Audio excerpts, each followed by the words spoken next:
भाषण करण्याचा दिवस नव्हे। तुम्ही जे आंदोलन अख्ख्या देशभर पेटवलं आणि पेटवलेल्या ज्या आंदोलनाला यश आलं त्याचा उत्साह साजरा करण्यासाठी म्हणून तुम्ही सर्वजण इकडे हजर झालेले आहात।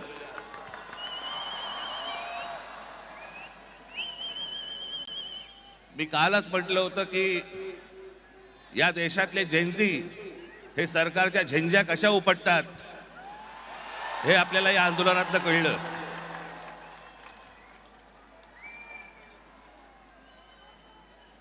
परंतु आज मी एक अत्यंत इथे आपल्याला महत्त्वाची गोष्ट नमूद करणं गरजेचं आहे, आवश्यक आहे।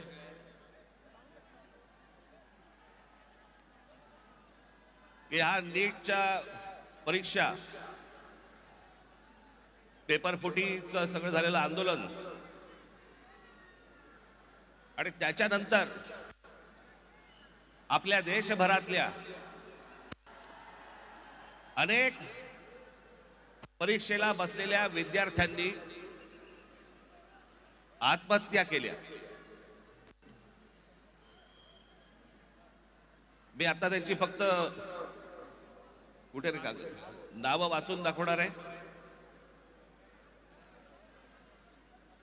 प्रदीप मेघवाल राजस्थान, ऋतिक मिश्रा उत्तर प्रदेश, सिद्धार्थ हेगड़े गोवा, भाग्यश्री कर्नाटक, अंशिका पांडे दिल्ली, उमेश माळी राजस्थान, रेणु मीना राजस्थान, रिया कुमार थापा उत्तराखंड, शिवानी यादव उत्तर प्रदेश,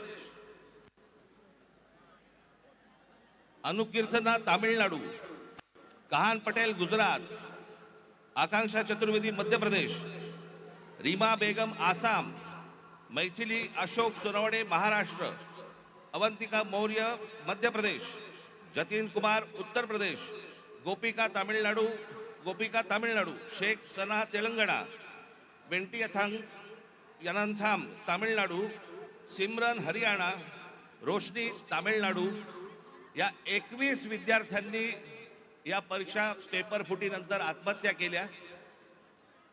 माझी आपल्याला सर्वांना नम्र विनंती आहे की आंदोलनाला यश आलंय, आपल्याला आपला उत्साह आपण सगळेजण इथे साजरा करूच, पण या आत्महत्या केलेल्या या विद्यार्थ्यांसाठी आपण 1 मिनिट आपण मौन धारण करू आणि शांत उभे राहू।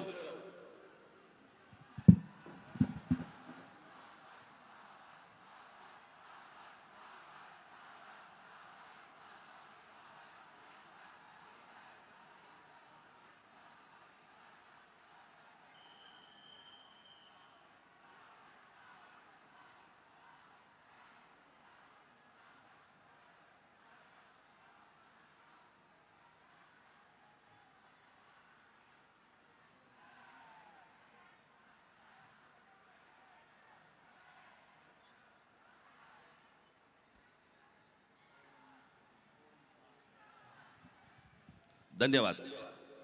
मी उद्धव ठाकरे यांना विनंती करतो की त्यांनी आपल्याला सर्वांना संबोधावे।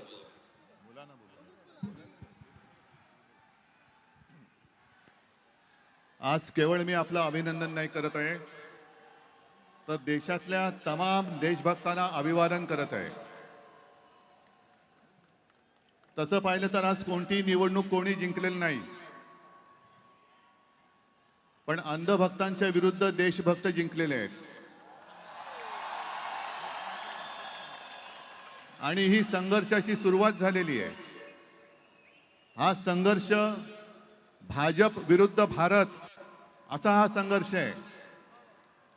आणि या संघर्षामध्ये आपण सर्वजण जात पात धर्म पक्ष विसरून, होय मी भारतीय आहे, मी देशभक्त आहे या एकाच भावनेने सहभागी झालात। आणि मी कालच म्हटलेलं आहे की एका झुरळाने हुकुमशहाला नमवलेलं आहे। हा खरा विष्णूचा अवतार आहे, हा खरा विष्णूचा अवतार आहे। आणि मला मोदीजींना सांगायचं की मोदीजी की आता तरी देशाकडे लक्ष द्या। ते तुमचे मंत्री त्यांचं काम सोडून पक्ष फोडण्यामध्ये बिझी आहेत. त्यांना म्हणा आता देशाचं काम करा. कारण अर्थमंत्री आपल्या निर्मलाबाई घसरत्या रुपयाबद्दल बोलत नाहीत, महागाईबद्दल बोलत नाहीत, पण पेपर फुटीचे फायदे समजून सांगतायत. राजनाथ संरक्षण मंत्री देशाच्या संरक्षणाची बोंब, पण धर्मेंद्र प्रधानच्या संरक्षणासाठी पुढे आलेले. आपले खड्डा मंत्री नाही, रस्ता मंत्री ते इथेनॉल वरती बोलतायत. हा पुढचा विषय नक्की आहे. इथेनॉल वरती बोलतायत ते. आणि मोदींना मला सांगायचंय की तुम्हाला तुमच्या लाडक्या धर्मेंद्रला मंत्रिमंडळातून काढताना किती यातना झाल्या, त्याही पेक्षा जास्त यातना हे आता आपण ज्यांना श्रद्धांजली वाहिली त्या मुलांच्या कुटुंबियांना, त्या मुलांनी जेव्हा जीव दिला तेव्हा झाल्या आहेत. या यातना आम्ही विसरू शकत नाही, विसरणार नाही. फक्त एकच विषय की ठिणगी आता पडले, देशभर वणवा पेटलेला आहे. लगेच आम्हाला विचारतात काय हो निवडणुकीला 3 वर्ष. मला असं वाटतं की हाच महाराष्ट्रामधला आणि दिल्लीमधला फरक आहे की महाराष्ट्राचे पोलीस आमचे कसे आहेत आणि दिल्लीचे पोलीस कसे आहेत हे आता जगाला कळलं. त्यामुळे पोलीस संपूर्ण यंत्रणेचे आम्ही आभार मानतोय. धन्यवाद.